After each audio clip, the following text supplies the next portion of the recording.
If their defense can play the way it did early in the year, where they were suffocating everybody left and right, and up that 46-13 start, this is definitely a team that can go far. And the poll results read as followed. 32% say Pacers in 7, 28% say Heat in 6 or fewer, 26% say Heat in 7, and 14% say Pacers in 6 or fewer. Now, which team will win the Eastern Conference? Pacers, Heat, or another team? You know what? I'm going to say Pacers. And that's only because, again, when you're a team that's mentally struggling, it's easier to play defense than it is to play offense because you got to block shots, you got to be suffocating. Offense, you got to take shots, you got to plan shit out. It's more complex. 41% say the Pacers, 47% the Heat, and 12% another team. Am I happy to see Michael Phelps come out of retirement? Yes, no, don't care. I said earlier, again, I don't really care. I mean, it's not that I, dislike, swimming or anything. It's just, I just never was a big fan of Michael Phelps. 54% says yes, 6% says no, 40% doesn't care. Not surprised by that at all. Which is more likely? Phelps winning multiple golds in 16 Rio games, or Tiger Woods winning a major by the end of 2016? This isn't even close. Of course Phelps is going to win.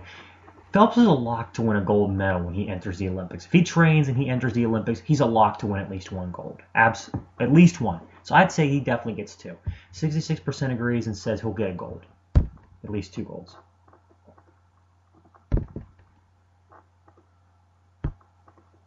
How worried should Red Sox fans be about the team's 5-8 start? Very, a little, or not at all. Okay, I'm going to be very, very clear here. They play 162 games. That would be kind of like the equivalent of an NFL team getting outscored 17-0 in the first quarter of their first game. It's literally not even the first 20 of your season. Well, actually it is, but still, the point is this.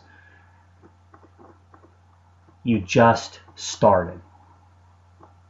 It's like you lost the first game of the NFL season. All this means now is you can't go undefeated. The Red Sox fans have nothing to worry about. 47% agrees with me. Thank God. Has the Red Sox rivalry with the Yankees lost some of its intensity? Yes, a lot. Yes, a little, or none at all. It's lost a little. I mean, we don't have, the kind of blood feuds that we used to when these teams really used to hate each other. Not the same anymore. And more than 50% of the nation agrees.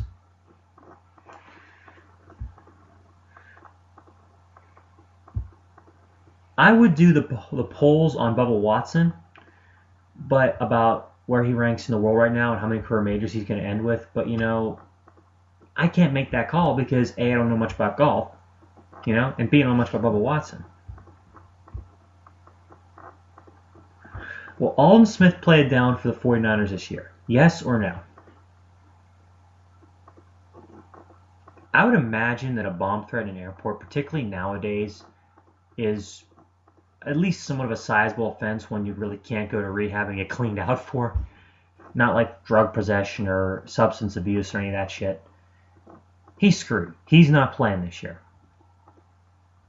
The Niners are due to go downhill because, let me tell you something, Harbaugh's going to be fired after this year because his act with the players is wearing thin. NaVar Bowman's not going to be there the first half of the year. Alden Smith's not going to be there at all. Colin Kaepernick's going to regress. You watch it.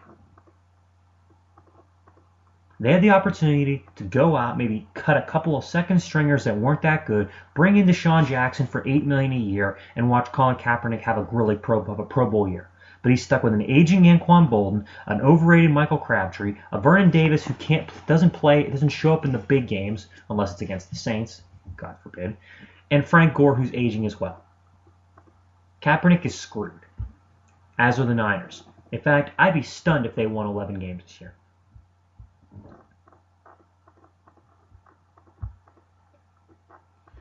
The 10-2 Brewers, are they for real? Yes or no?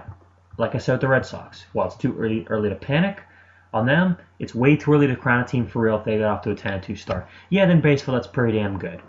But it's still too early. That's like a 2-0 start in the NFL. What do I make of the early issues surrounding MLB Instant Replay? All right, I'm just going to go off and say this is what Major League Baseball should do for the replay. And you can either leave this or not. So many people are like, oh, well, it's tradition, to not have instant replay. Let the ref make the right call. You do know it was biblical tradition for if you had sex prior to marriage, you were stoned to death. Just throwing that out there. I don't think that's a law anymore. If that's the case, I think a lot more people would be a little bit more tight-lipped about their personal lives. But that's just me. So let me tell you about what Major League Baseball should do for their instant replay. This is the James Krasneric system. Every inning, you get 2 challenges. You can challenge anything.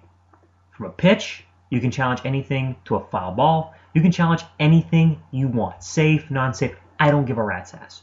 2 challenges per inning. If you get a challenge correct, you keep it. If you don't get it correct, you lose it. And that should go for every inning, even into extras. If you go 10th, 11th, 12th, 13th, 500, doesn't matter. 2 challenges per inning. Keep it. Get a challenge correct. Keep it. Get it incorrect. You lose it. That's my system. It's easy.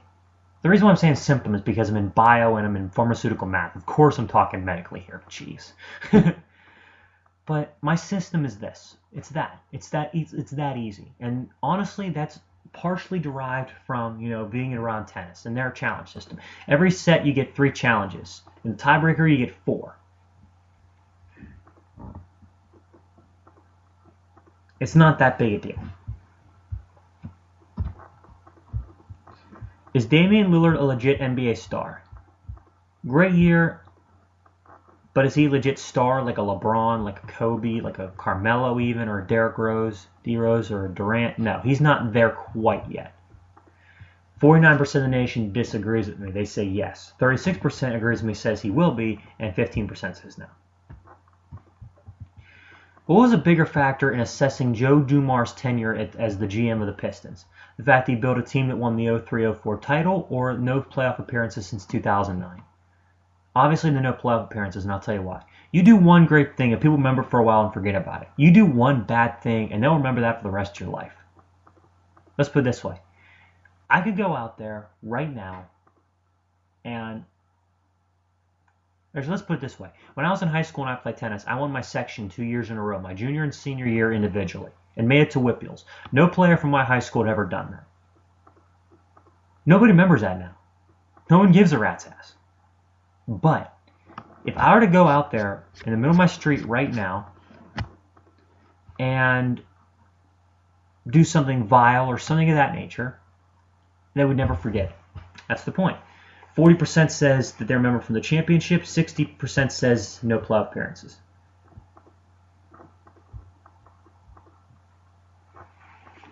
Which of these quarterbacks is most likely to be a bust? Blake Bortles, Teddy Bridgewater, Derek Carr, or Johnny Manziel? For me, it's Bridgewater. There's no doubt about it.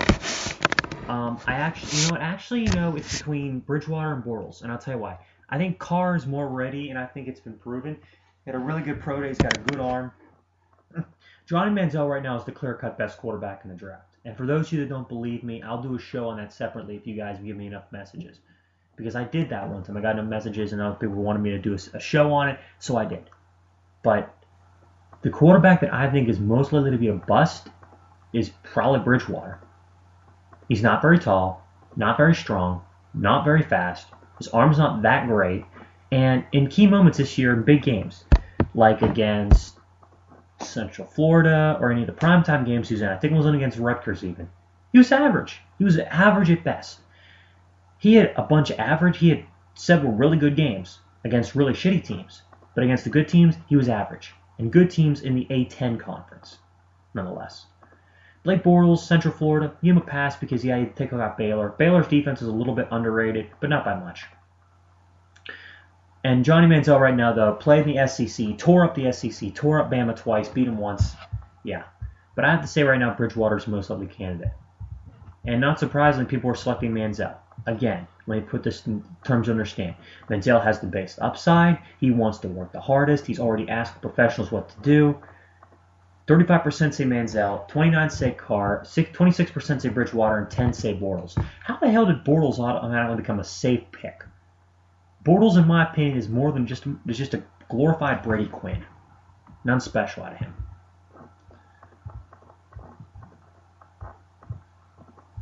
Which of these will be the best first-round series in the NHL playoffs? Bruins, Red Wings, Rangers, Flyers, Sharks, Kings, Blues, Blackhawks, or another series? I'm going with Bruins, Red Wings. Original 6. Hells yeah. 30% say Blues, Blackhawks, though. 27% for the Bruins, Red Wings. Put it this way, that is going to be a hell of a series because the Red Wings took the season series from the Bruins. They took 3 out of the 4 games. So that proves right there that they can play with them. But the Bruins, an incredibly hot streak at the end of the year. Even though one of the losses was to Detroit in Boston. I got to give credit to Boston. I think they'll win that series. I'll talk about that in more detail later. But that'll be the best series, I think. Which team will win the Western Conference? A little bit early to tell, but if I had to pick a team, Blues are struggling lately. I don't think the Avalanche have the offense. You know what? Even though they've been kind of mentally upset prone, and Bruce Boudreau had a lot of trouble when he was, the coach in Washington, and his teams always fizzled out in the playoffs, like against the Canadiens, like against the Pens, like against the Lightning. I'm going with the Ducks.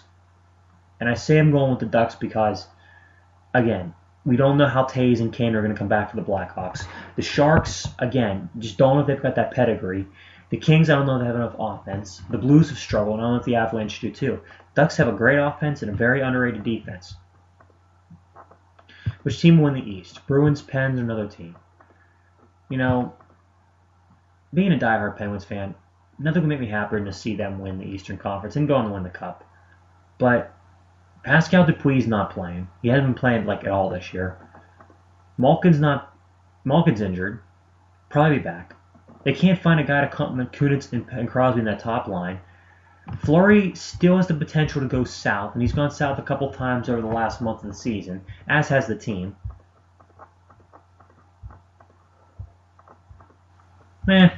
Bruins are the best team in the East. Much I'd love to see the Penguins win it, Bruins are the best team in the East. That is the first segment tonight. The next segment I will be talking about, will be my Eastern Conference and Western Conference breakdowns for the first round of the Stanley Cup playoffs. All the matchups right here. I hope you will enjoy them.